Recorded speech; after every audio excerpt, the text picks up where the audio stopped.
The concept of a pristine body is very interesting. I was thinking about how, some people look very nice, right? Say a woman whose skin don't have wrinkles, they've taken good care of themselves. You think of it, right? I mean, everybody wants that. And you think about cars being pristine, right? Isn't that a great thing? Yeah, but that means they're not being used, right? I mean, I was thinking about life and the idea of preserving, extending life, right? And many people are into that nowadays. I mean, there's all this stuff about longevity. I mean, there always was. It's not really changed. Of course, we're not there yet. But some people also want to look young, and I guess there are better methods about looking young when you're older. But how do you do it, right? So for a car, you keep it in pristine condition not by not really using it very much. You're not going to take it out on a racetrack, your Ferrari, and you might mess it up, right? Why would it look nice then? It wouldn't. So why would you do that? Because it's a Ferrari. It's meant to be driven fast and furiously, I would think, right? I don't have one. I was thinking, you know, if you think about maintenance, right, and how much time you spend on maintaining yourself, is it useful, right? So there's this, how online you see all these, ads that catch your eye about this stupid this or that. So I clicked on one of them and I forgot what it was titled. But anyways, it's about these ladies who look really, really young. And they obviously do. They look really, really young. Like, the mother looks like the daughter, looks like the sister, blah, blah, blah. But they're like looking half their age. Like the mother's probably 60, she looks like 30. Daughters could be 20s. And the thing is, they are asking their secret. And their secret is drinking lots of water, blah, blah. But you look at their regimen, and they spend like 4 or 5 hours every day working on their face. You're like, that's like half the workday. I mean, for many people, that's more than half the workday, right? Given how people work nowadays. But they're spending all their time on preserving themselves. And that's great, but at what cost? Because they are younger. If you take away the 4 hours in a day, right? And say excluding sleep, because I think they probably sleep 12 hours a day anyways, they have 8 hours left in a day. Most of us have like 16. So they really are half our age because they haven't done as much. I think of people who are spending all their time on figuring out how to prolong their life, right? It's like, why don't you just go out and live life, right? Instead of thinking and worrying and spending all this time on making it longer, spending half your life on doing that, just go out and live your life, right? Take your sports car that's nice, sparkly, new, and use it, right? Isn't that the purpose, right? Isn't the purpose of life not to keep ourselves pristine, unharmed, unused? Because, I mean, I have the same issue. I think about it the same way as many people, right? You buy something like, oh, I want to keep this nice, right? But then you're like, wait, I bought it to use it, right? If it wears out, then it wears out. I get another one, right? I was thinking about my phone. Oh, I got a new phone. Let me see if I could maintain its battery life. Okay, set to charge, very slowly, maximum 85%. That's very good. And then the battery could last longer because these stupid phones nowadays don't have replaceable batteries. But what's the point, right?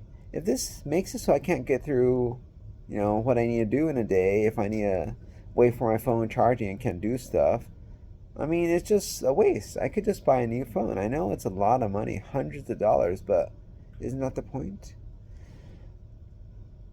I guess it goes to the whole idea of spending, right? I mean, people say time is money, all this stuff, but we're not talking about money. We're talking about spending your life, right? Spending our time, spending our health, right? I was telling my friend that realistically, we're all trading off our health for stuff we want right now. He was saying that, you work hard when you're young. I was like, well, how do you know you're going to keep on living, right? You might be dead before you retire. But I think the idea of trade offs, right? In terms of trading off our future, all this stuff. our past even, right? I mean, it's hard for many people to give up their past. Just make a wholesale switch away from their friends, their family, right? There's these attachments, these emotions, all these things, right? And I guess the thing for me is, if you think about the idea of preservation, right? You want to preserve yourself. You want to maintain your strength. Don't want to do dangerous things, right? Don't want to do risky things. You don't do things that are bad for your health. This, that, you just basically don't do anything, right? It's sort of a dilemma that comes across, how do I put it? Older doctors, old as in sort of less suitable for the job, right? The stress has gotten to them.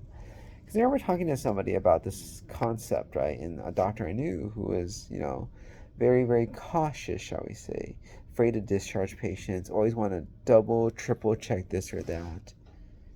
And this person summarized it. He just shouldn't be a doctor, right? Look, all the time we make these risk benefit analyses, we just have to put down our bet, shall we say. And he just lost the guts to do that. It's sort of like Wall Street, banking, right? Someone who actually interviewed there, one of my former, residents, he was saying that, yeah, interviewed on one of these investment banking jobs, and you think about it afterwards, end up getting an offer. So you're gonna just have to go into work that day, put down a $5 million bet on a bet, and you go home and how do you sleep? Because if it didn't work, you come in tomorrow and you're not gonna have a job. If it worked, great, but you got to keep on replicating this, reproducing this success time and time again, right? How do you view stress in my job, right? I mean, everything has risks. Even the things that do have low risk still have risks, right? And when you see these things happen, how does it affect you, right? Something you prescribed that was supposed to be benign, medication that's commonly given gives somebody anaphylactic shock and kills them. How do you live with yourself? Do you just keep on going? I mean, this is life. Things have risks. Things we do wear us down, right? And yet we have to keep on going, right? Or do you lock yourself in? Don't expose yourself to the sunlight. Things are dangerous, right? I drove tonight. Could have gotten in a car accident. Could have lost my arms. Lots of things are dangerous. Life has risks. But what is the solution?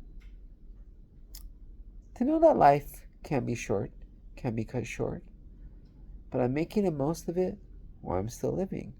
I mean, isn't that the same conclusion people who face near-death experiences come to? Why can't we steal their conclusion without having had the same experience they have? Because I think it's definitely a lesson that's true.